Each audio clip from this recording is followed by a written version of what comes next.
Hi guys, this is Yama. Um, Today I'm gonna talk about 5 Japanese bad cultures. In the previous video, I talked 10 Japanese good cultures. So, in this video, I'm gonna talk about the negative point. So, let's get started. Number 1, few diversification. Number 2, promotion by seniority. Number 3, gender gaps. Number 4, too many people in Tokyo.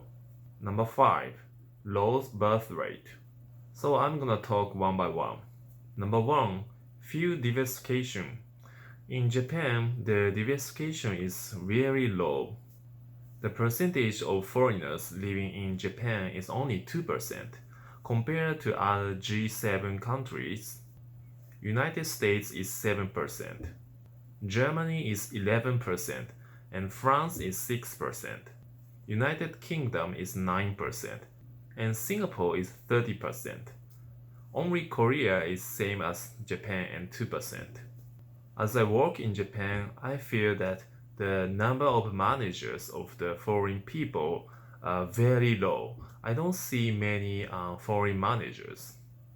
In global companies such as Toyota or Uniqlo, they hire many foreign employees because they are developing in the foreign countries. So in each foreign countries, they need to hire the local employees.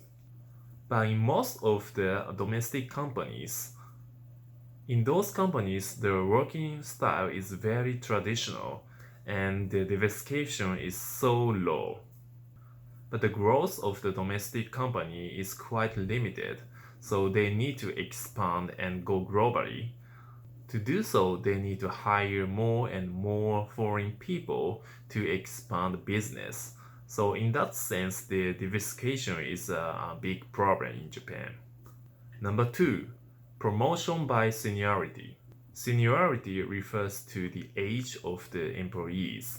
So under this system, the salary of those employees are how old you are. The system is really ridiculous, but in fact, many companies are using this system and it's dominant in Japan. Especially for big companies are using this system and old traditional system. By using this promotion by seniority system, there are 3 bad points. Number 1, senior people's opinion have a high priority. So even though maybe senior people say something meaningless, other employees need to listen to that opinion and take care of that opinion. Because their position is higher and they have many experience, maybe those experience is worthless, but in Japan they have to listen the senior's opinion. Number 2, in a meeting, let's say 3 people versus 3 people. In those meetings, maybe only the senior person always speaks, and other 2 people just taking notes or supporting the senior. I think this is also ridiculous.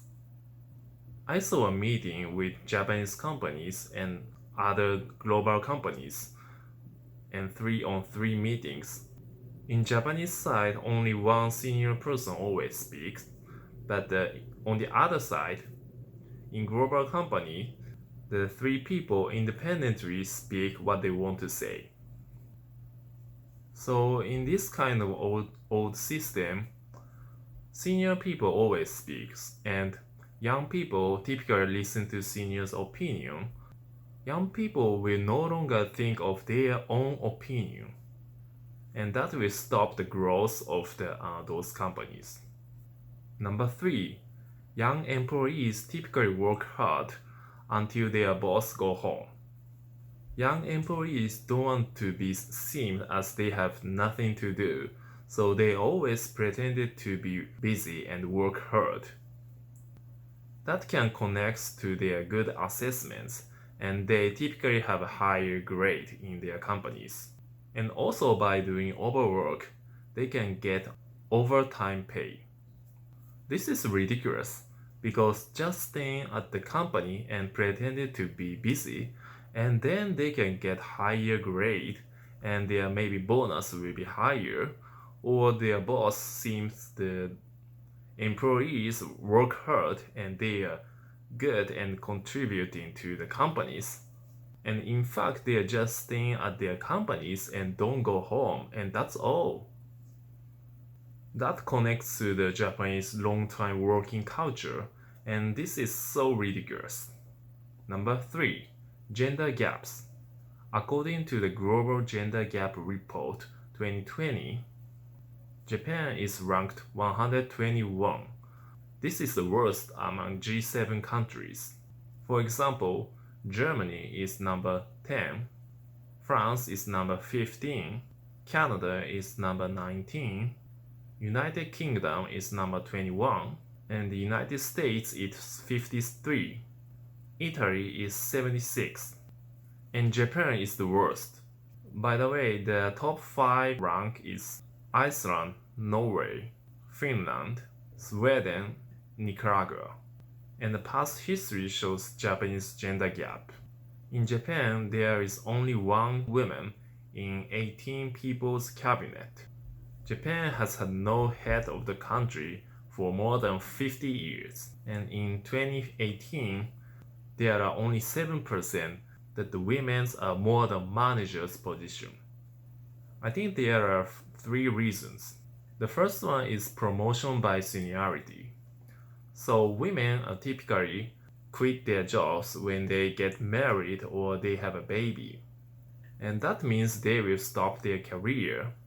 And after taking care of their children, some of women go back to companies and start working. But because of the promotion by seniority, those women's working experience is lower than men. That means their position is lower than most of the men. Number 2, it's hard to keep both working and children's care. Typically, men work in the office and women work in house. Like I said before, men typically overwork a lot because they have to pretend to be like busy and they work hard. So typically they are working in a long time. Women typically take a toll on housework. Number 3, many women refuse to be promoted. Many women think if they get promoted but only responsibility increases and they have to work hard and the increase of the salary is not so quite high. So they refuse to be promoted. But on the other hand, men typically want higher position, so if they have a chance of promotion, they just want to be promoted. To improve this situation, the government tries to increase the percentage of women managers to 30%. I think this will take time, but it's a good try to do that. Number 4, too many people in Tokyo. To work or to go to the universities, many people are trying to go to Tokyo.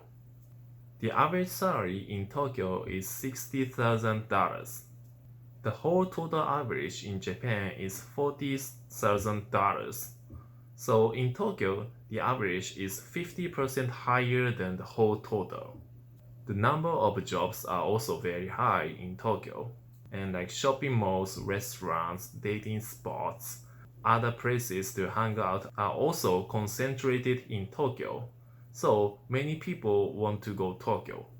But the area of Tokyo is quite limited, so in everywhere in Tokyo, it's crowded and there are so many people. And people want to go to like famous place, famous restaurant, and they wait for a long line.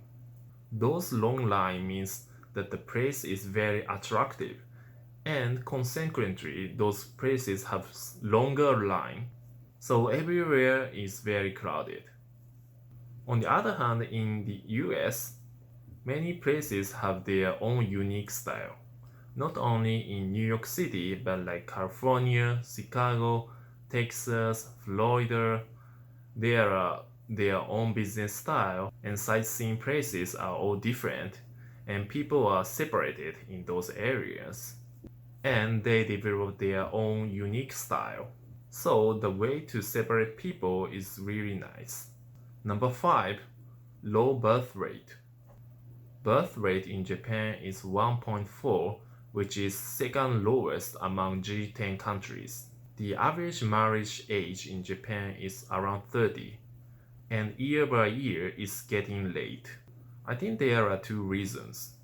The first one is the marriage is no more attractive because young people need their own free time, and once they get married, they have to dedicate their time for family.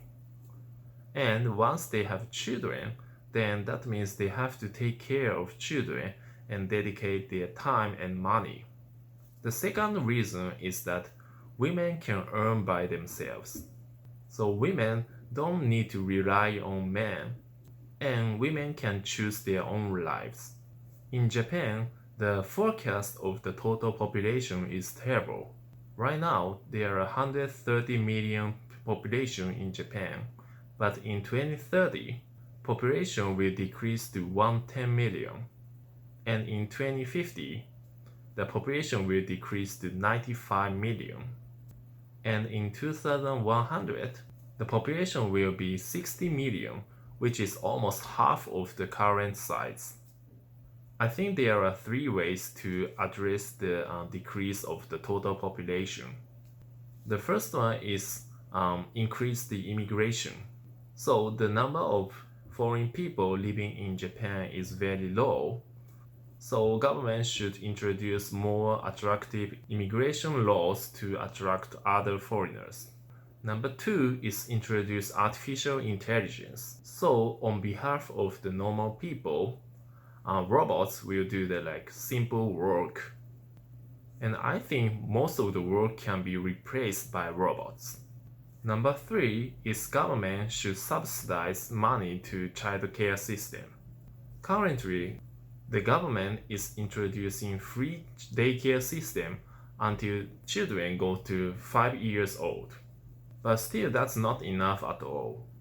So government should provide more money to households which have a child and also eliminate the long hour working system and accelerate men's child care. So in summary, there are 5 bad cultures in Japan. Number 1, field diversification. Number 2, promotion by seniority. Number 3, gender gap. Number 4, too many people in Tokyo. Number 5, low birth rate. So that's all for today. Thank you for watching my video. If you like this video, please give it a thumbs up. If you want more, don't forget to subscribe it. And please leave comments what do you think for these bad cultures in Japan. I wanna hear your opinions. And stay tuned for my next video. Thank you for watching. Bye.